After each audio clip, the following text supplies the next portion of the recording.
那些怕得很的都被击落，似暴雨过后的天色。那些等待中的泥泞滂沱，被梦想细心的打磨。所有痛的、爱的都被吻过，似暗夜中的星火。那些奔跑中的、摔打颠簸，被时光亲手雕琢。这是一个开始，也许不会结束。成长与光速，注定要加倍付出。汗水和泪水，有时候分不清楚。梦想和孤独总是会保持同步。只是一次开始，也许不想结束。精彩与浓墨，难得时间的浓度。浪漫和危险会上演生死时速。愿望和现实总是隔着山海路。这是一个开始，也许不会结束。成长与光速，注定要加倍付出。汗水和泪水，有时候分不清楚。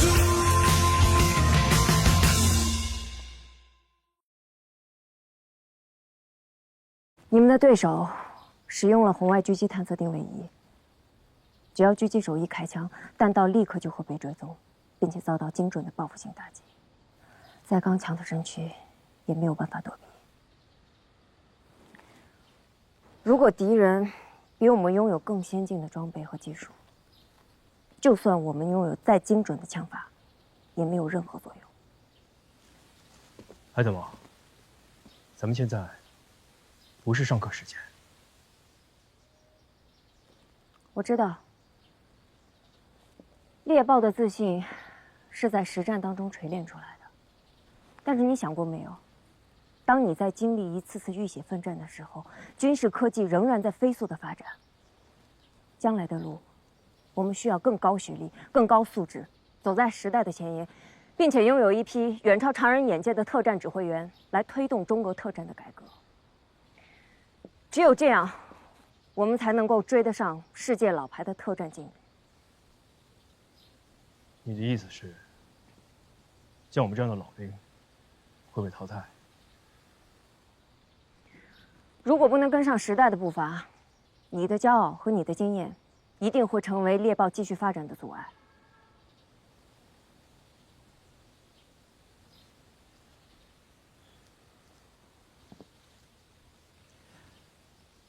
海德蒙，课上见。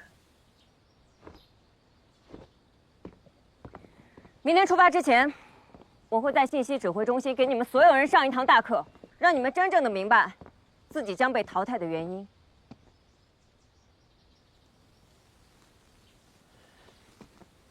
恭候。咱们干嘛来了？上课。上课。艾参谋给咱们上课。艾参谋，不赖呀。上课。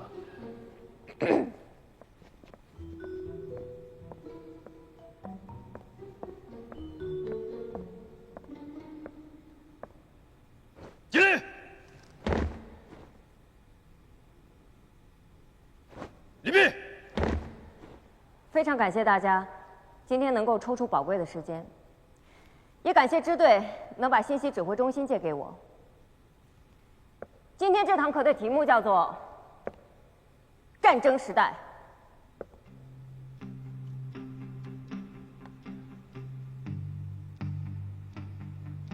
大家可以看一下，这是马其顿方阵，4096名重甲士兵为一师。除了这4096名重甲步兵之外，还会有轻装步兵、骑兵、府兵，在两侧的机动护卫，总计8192人。这8000多个人，正好组成了一个现在我们看到图像当中展示出来的马其顿初级方阵。这种初级方阵，把人类的集体力量通过训练和军规军纪发挥到了极致。他们在交战的时候，5排训练有素的士兵一起探出手里的长矛杀敌，当第一排的士兵战亡，第二排的士兵就会立刻补上空位，整个方阵周而复始，不断的碾压敢于挡在他们前面的任何一个目标，直到把敌人全部都摧毁。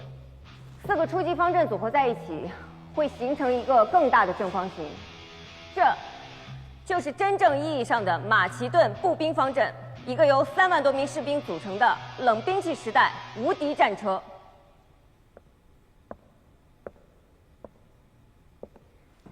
精英们，你们接受的训练、掌握的知识，远比古希腊时代多出几千年的沉淀。我想请你们思考一下，要用什么样的办法才能正面击溃这种步兵方阵？简单，用投石机或者派一队先锋骑兵打开突破口。不行，第一个来不及，另一个干脆是自杀。给我一挺重机枪，从正面把他们全突突了。大老板，你怎么不用火箭呢？冷兵器时代哪来的枪啊？穿越了。如果只能用冷兵器对决，就算是你们，能有什么办法？你们远超普通士兵的技术和身手，但面对这种以集团为力量的正面碾压，你们没有任何作用。想要真正对付这种把人类的集体力量发挥到极致的步兵方阵，唯一的办法就是发明枪。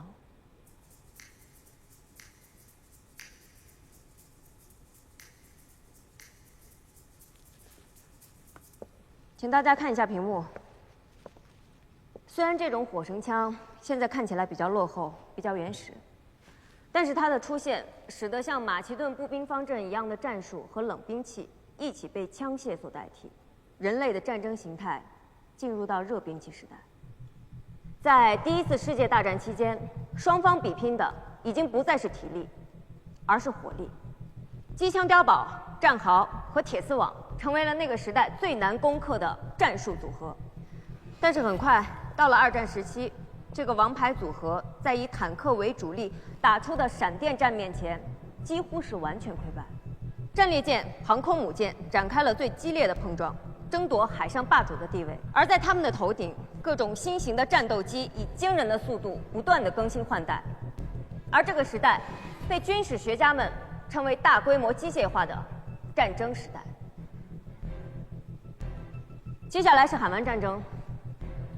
上个世纪90年代，海湾战争爆发的时候，各国的军中精英还在兴致勃勃地推演，以美国为首的多国联军要以多少伤亡为代价，又要多少时间才能击败拥有77个师、总兵力高达120万的伊拉克军队。就算是足够激进大胆的作战参谋，也认为以美国为首的多国联军需要用大半年的时间才可以赢得这场战争。有悲观者甚至认为，美国会在这场伊拉克战争当中重新陷入越战一样的沼泽，被拖入旷日持久的战争，最终会以不光彩的方式退出战场。结果就是，他们错了。燕子，哎，咱们到底要输什么呀？我们就是固步自封的马其顿步兵阵。说完了吗？完了，您继续。中国特战部队如果想要奋起直追，就需要拥有一批高质量、高素质的军人，配合中国军工科研部门在演习甚至是在实战当中，对新型武器、新型战术进行测评，并且将数据反馈上去，推动中国军工科研向高精端时代发展，并以自身为榜样，把新型科技推广到全军。在这样的环境下，曾经武警特战的尖刀猎豹突击队，如果你们不能够奋起直追，与时俱进，一样要面临重洗，甚至是被淘汰。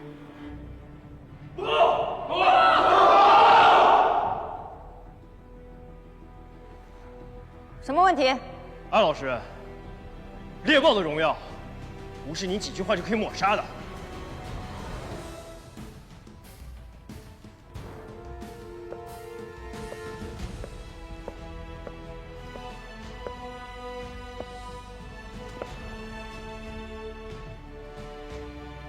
作为一名特战队员，你们的确非常优秀，用鲜血和汗水完成的任务，为研究提供了实战资料。但是，叶破月、肖云杰、白龙、郭校长，你们要清楚现在的身份。作为一名特战部队指挥官的学员，站在走向高精端时代变革的台阶前，你们可能连一名普通学员都不如。我们咬牙训练，看着战友倒下，拼死完成任务。我们不只是一份研究资料，更不会被淘汰。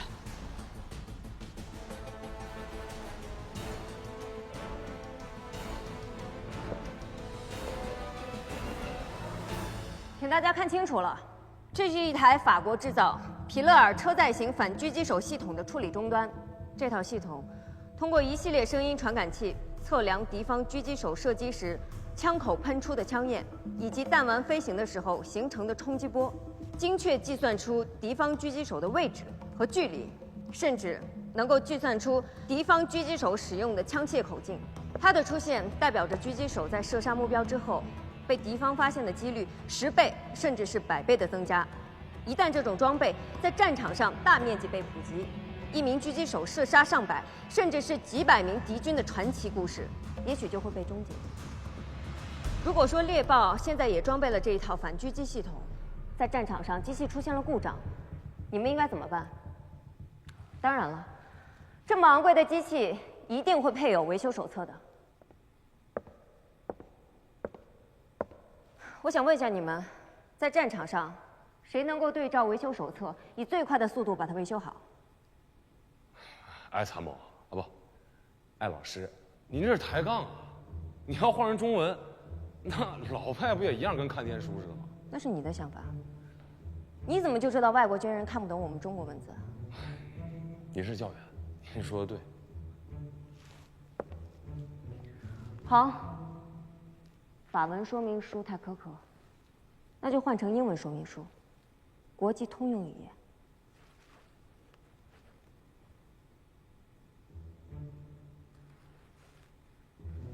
现在呢，谁能看懂？英语的日常对话，简单交流，我们都没问题。可你现在出的题，就算是过了托福的，也未必能答得上来，太强人所难了吧？这很难吗？猎豹的宗旨，不就是迎难而上吗？那不一样，我们不在一个领域。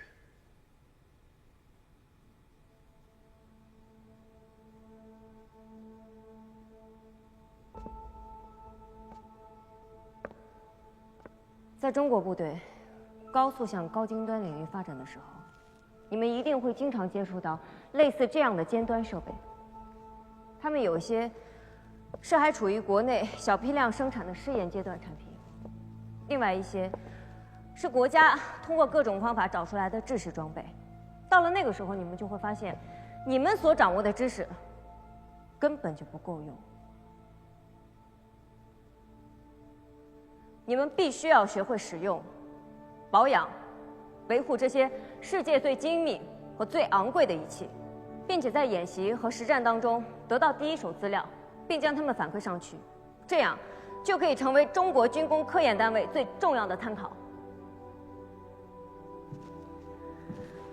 在此同时，你们还需要多积累使用这些装备的经验，以自身为榜样，带领整个特战大队学习这些经验和技术。这就是进入高精端时代，身为一名特战指挥员必须肩负起的责任。还是当大头兵好啊！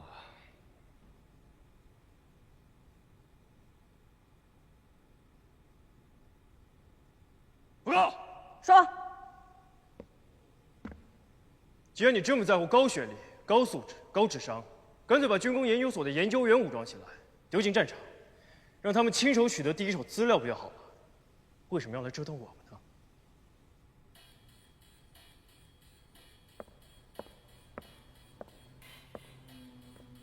那你来跟大家说说，这是为什么？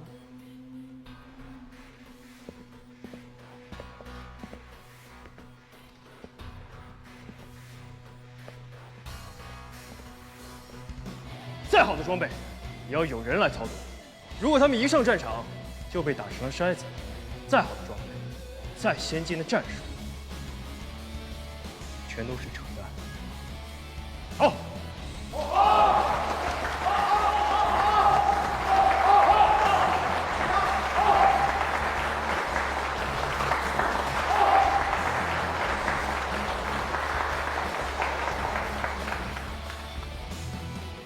艾老师，您做惯了有空调的办公室，可能并不太了解我们这些没学历、没素质、没智商的大老粗现状。但我想礼貌地提醒您几句：特战队员是这个世界上最危险的职业。不要以为身体素质够好，意志够坚定，再训练一下，就可以成为猎豹。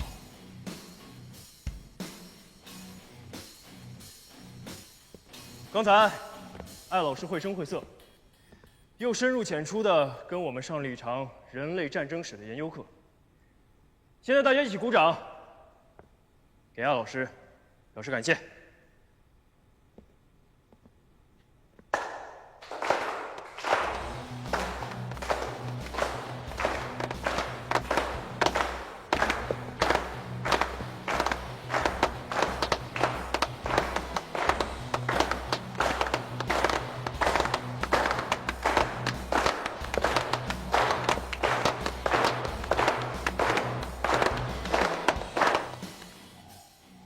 几年不见，上来就拔猎豹的须子，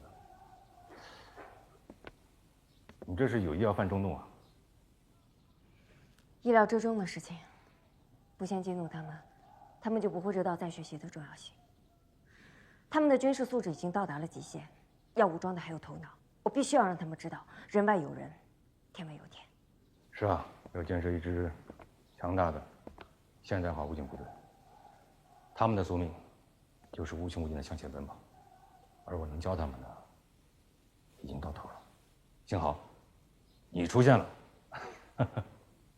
对他们来说，有点残酷啊。这次从各个部队抽调精英到特战学院参加培训，总部规定，半年后开始新的甄选，以选拔出的特战指挥员为骨干，组建新的猎豹。猎豹是我们武警最精锐的部队，所以你只有半年的时间，你要培养出一批站在世界军事武警的最强者。半年，时间太少。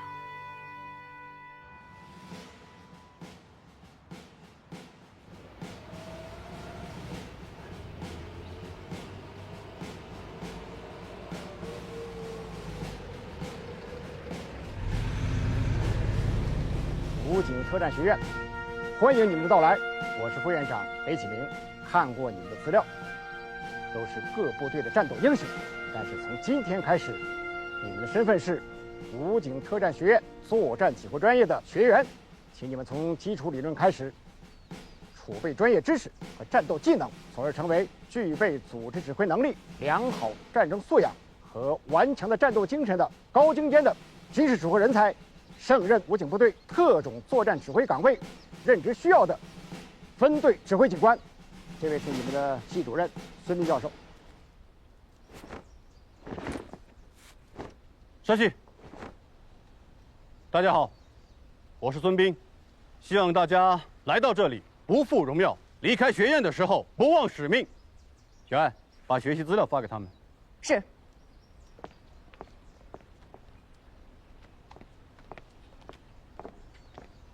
我是你们教员艾千雪，学生手册里面详细记录了你们宿舍还有教室的位置，以及机房图书馆的使用时间。我希望你们以最快的速度适应环境和转换身份。明天是我和你们的第一堂课，为了不影响其他学员的进度，请提前复习资料。燕子，这艾参谋什么时候变这样了？以前在二四集团多好一姑娘啊！我从来都这样啊。不能够吧？我记得以前挺亲切的呀。现在才亲切，镇得住你们吗？我们经过最严格的考核，打击过武装毒贩，枪林弹雨立过功。他们这些文职，在我们面前再不端着点儿，来个下马威，上奖牌，哪来自信？哎，我说啊，就不能真诚点啊？这套路他怎么就玩不腻呢？这资料还用预习吗？他老白，你还真来上学的呀你啊？不是，不然呢？镀个金，走个过场就完了呗。我不了解流程，但我了解金峰，他不会安排没意义的事情。哎，我跟你们说，绝对想太多了。我敢打包票，就刚才那系主任啊，咱猎豹3天的训练量都打下不来。人家都在年纪了，你跟人家比。燕破月，你站那儿别动，等我下来啊！谁呀这是？我你都瞒，是不是兄弟啊？我不认识。装啊，你就装吧。真不认识。人家说了，让你在那别动。长得帅就是好啊！哎呀，干嘛去？人马上下来了。来！你好，我叫肖云杰，燕破月的战友、发小、好兄弟，老听他提起你，都听成熟人了。你看，不可能！啊，冤家路窄啊，还记得我吗？我们认识吗？你把我给绑树上，你这么快就给忘了？哦，你穿常服，我没认出来。上次对抗演习，你是敌方，对不住。我是参战人员吗？我身上有蓝军标志吗？之前蓝军拍那二凳子，一下从10几个人就打呀。百闻不如一见，久仰大名，久仰。我告诉你，我上次是失误，重大失误，风水轮流转。燕破月，没想到我们还会再见吧？我告诉你，我现在在作战指挥专业读研究生，是你的学姐，你以后给我等着。好，我等着。哎呀，学姐，开玩笑，不要心里去啊，多多关照，再见。燕破月，你不要把来学院上课想的那么容易，你会尝到被碾压的滋味的。未来生活是真丰富啊！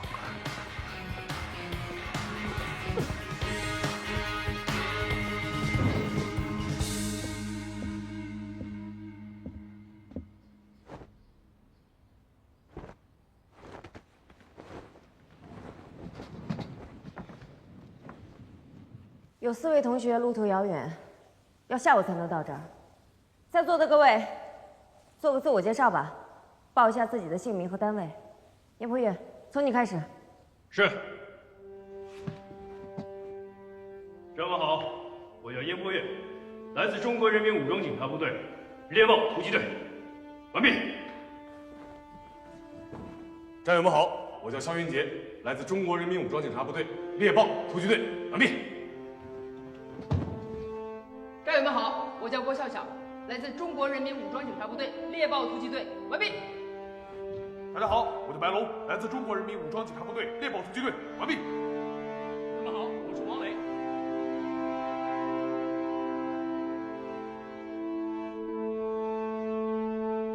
这里是特战学院，是你们取长补短、继续深造的地方。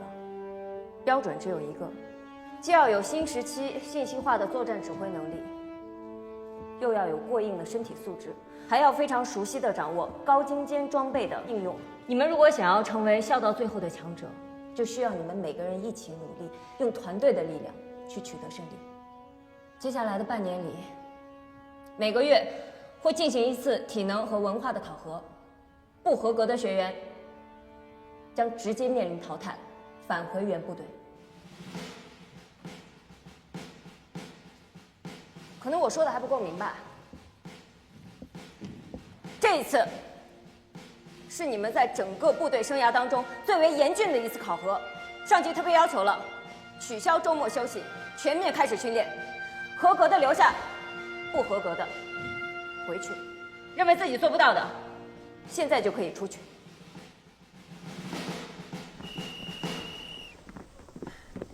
吃完午饭就找不着你了，一猜你就在这儿呢。上午上课自报家门，也没看出哪个特别突出的呀。那不还有4个没来呢吗？也不知道哪个单位的，谱这么大，不错，好好练，省得第一批就被淘汰。还轮不到你来教训我们。教训你们的人马上就到了。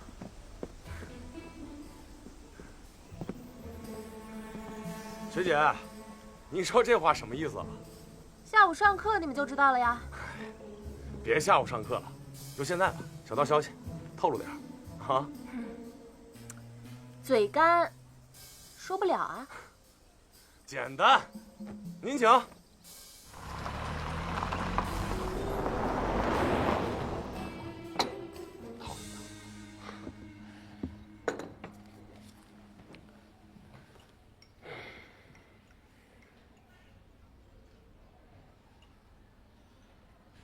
学姐啊，别品了啊，赶紧说吧，您这得品到什么时候啊？免费的就是好喝。嗨，啊，嗨，学姐呀，你想要单独跟我相处，你就说呗，你也就是一学员，你能知道什么呀？你们特训班的学员资料都是我替系里管理的。不然我怎么可能会知道燕破月要来？告诉你，你们班最厉害的不是燕破月，而是马上要来的那4位。吹吧你就。好了，我不白喝你的，我让你知道知道，你的对手有多厉害。这4名学员，1名上尉，3名中尉，基本都拥有本科双学历。他们都来自第1机动总队特战第2支队，长期参与反恐实战任务。每天面临生死考验和枪林弹雨，执行任务无数。4人还曾在 W 国猎人学校训练1年，以优异的成绩毕业。每个人都是某一领域专家，熟练掌握多国语言和各种高科技作战装备。苏建帆，通讯专家，医学和营养师，能根据队员的不同体质和专业搭配出不同的营养膳食。能够快速地解决各种内外创伤。任孝川，武器及爆破专家，熟悉国内外各种轻重武器的参数，能够在1分钟之内提交作战任务所需的武器清单。毛老，狙击专家，不仅弹无虚发，而且擅长隐蔽。听说在一次任务中被敌人逼近林子，敌方扫荡了3天3夜，不仅连个影子都没有发现，而且还被他把领队给伏击生擒了。这最后一个嘛，也是最厉害的一个，裴洪湖。洪湖，这什么名啊，这么怪啊？燕雀安知鸿鹄之志的鸿鹄，裴洪湖，他呢是全军有名的作战专家，格斗高手。与其说是格斗，不如说是能在最短的时间内将所有的进攻和防御全部击溃，甚至直接击毙的一种格杀术。在多次的任务中担任总指挥，对他们而言，你们曾经引以为傲的优势、残酷的训练和丰富的实战，在他们面前根本不值得一提。他们长期在战火纷飞的国家执行各类安保任务，每天都是生死考验。相反，他们还拥有你们没有的另一面，随时能把最新的装备和技术运用于战斗。狠人啊！既然都这么狠了，那还培什么训啊？就为了来寒碜我们啊？打击我们自信心是吧？哎，有这种可能？谁让你们这么傲了？哎呀，要真是这个目的，那还这么大费周章把我们送特战学院来干嘛呀？直接淘汰不就完了吗？之前你们是兵，成为了猎豹，兵的竞争已经结束了，现在是培养新型指挥员的竞争。哼哼，等着被碾压吧。这4位就是最后来报道的学员，跟你们在座的每个人都一样，都是从武警部队里面挑选出来的精英。请你们4位做一下自我介绍。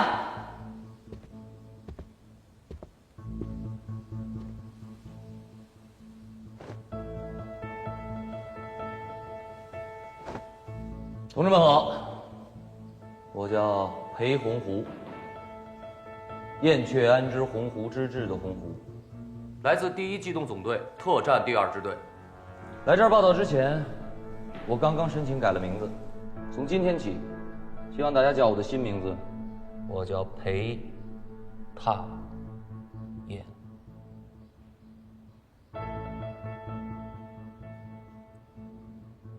报告教员，我能跟战友们认识一下吗？请便。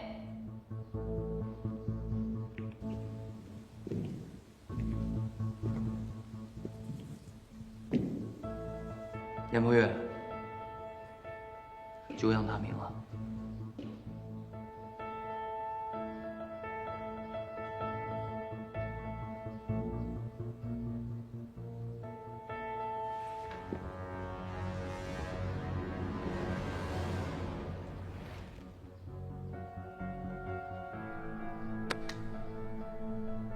我就是为你改的名字，想看看警官证吗？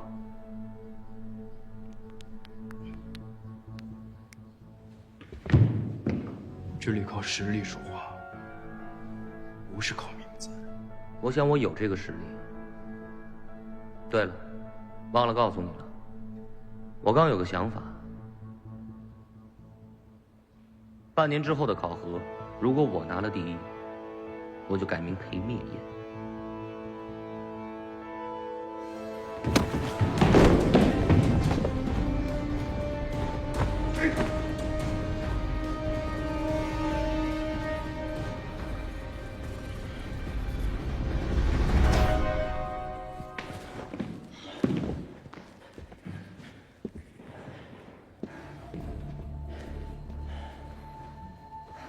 刚才是我故意用语言挑衅你，让你走神儿，否则没那么轻易得手的。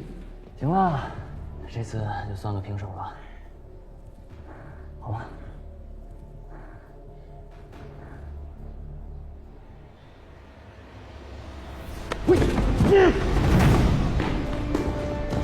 让开！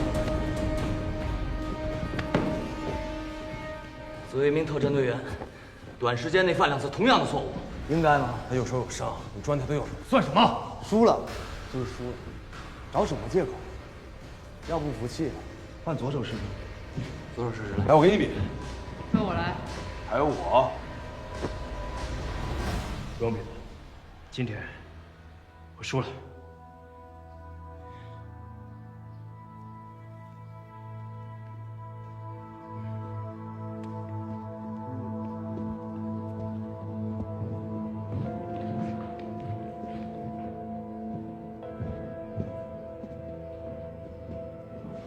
下看去。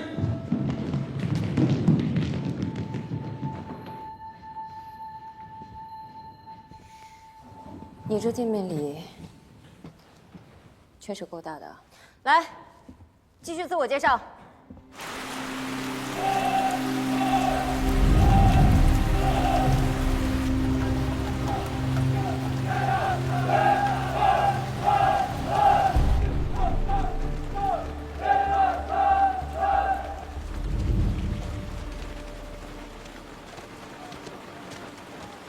支队长，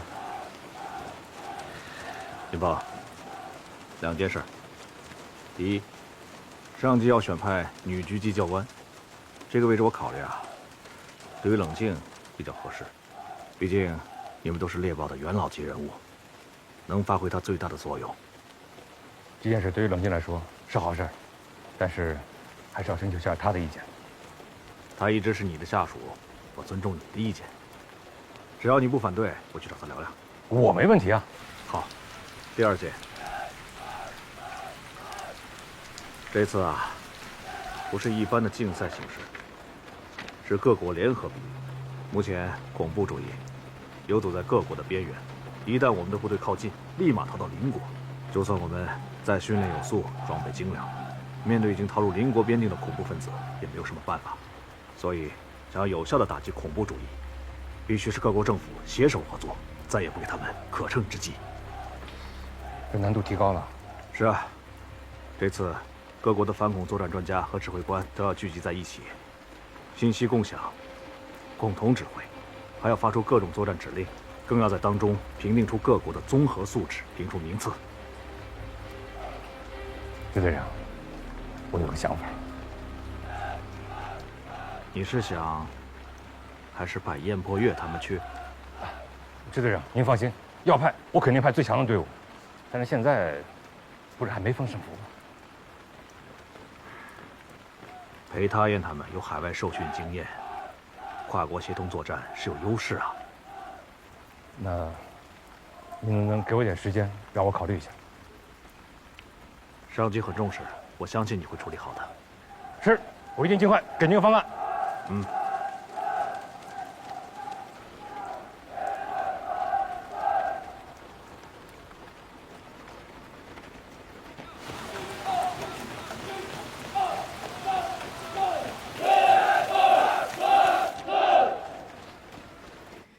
裴太燕，你还真把名字给改了，够狠的呀你！报告艾教员，为了完成你交代的任务，我只能采取这么极端的手段。不过也谢谢你啊，提供了那么多的情报，让我从一开始就能对燕破月了如指掌，制定了非常有针对性的攻击方案，才能连续把他击倒。不过艾教员，你是想把我变成鲶鱼，让整个培训班都紧张起来，不敢有丝毫的大意，对吗？不过说真的，如果说燕破月第3次握住了你的手，你还有把握射倒他吗？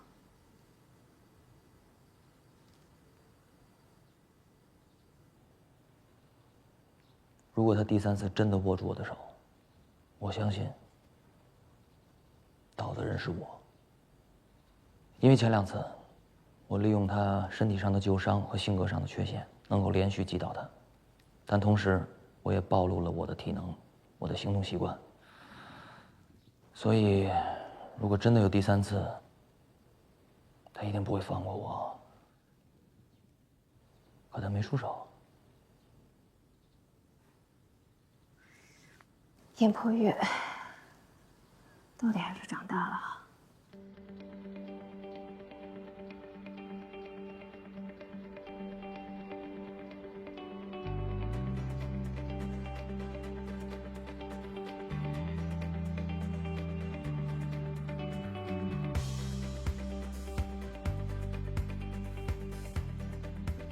修云杰问我，被裴太燕摔倒时为什么认输？因为我们一直太强，于是成了所有人的靶子。在新的环境，只有选择认输，收起锋芒，卧薪尝胆，才能在这场没有优势的竞争中杀出条路来。当你翻越山脉，站在山顶看向未来，面向更高的山，是否有勇气继续上攀？曾努力跨越山海，勇敢面对阴霾，就算熊熊烈火向我袭来，总没有一条捷径可以绕过错爱，到达顶端。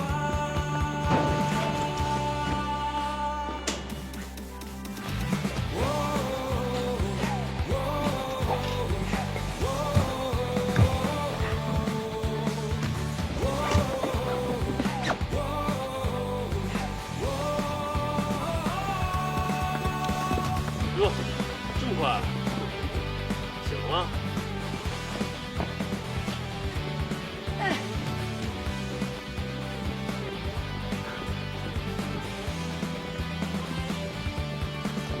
当你胜利归来，是否还有朋友为你喝彩？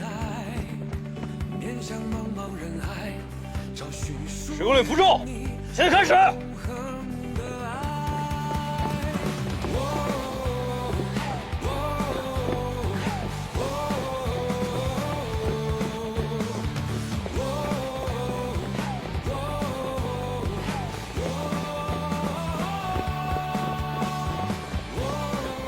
燕子，他们包好像比咱们重，他们应该20公斤，咱们多5公斤。林姐，是25公斤。你听他在乎，别动这情况。1、2、3、3，1、2、3、3，1、2、3、3。1、2、3、4。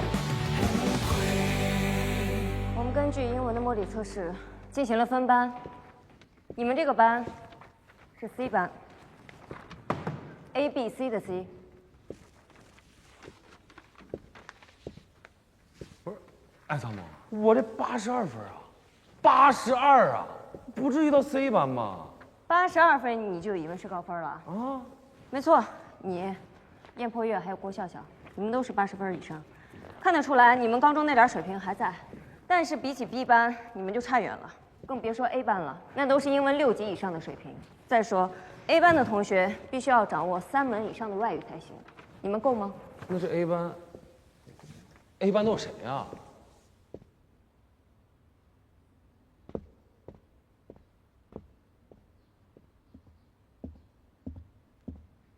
？A 班的同学有裴踏燕、毛朗、任孝川、苏建帆、顾萌、徐光荣，还有陈华。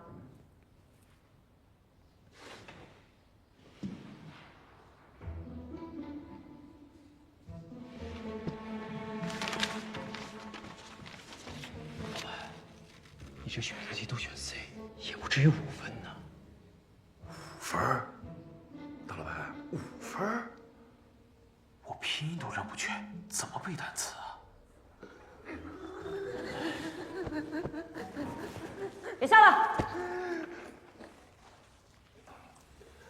你们确实不在一条起跑线上，但是终点线只有这一条，你们要继续努力。蔡教员，我们都想好好学，您多帮帮我们。帮助你们本来就是我的职责所在，但是学成什么样子，就要看你们的决心了。蔡教员，我有几个提议，不知道您能不能同意？你说。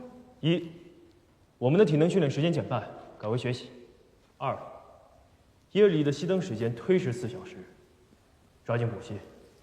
还有，我们这段时间一定要多吃鱼，因为吃鱼补脑，现在就等于高考冲刺，那也是非常关键。可以啊，现在食堂的伙食不错，想吃去那儿。还有什么？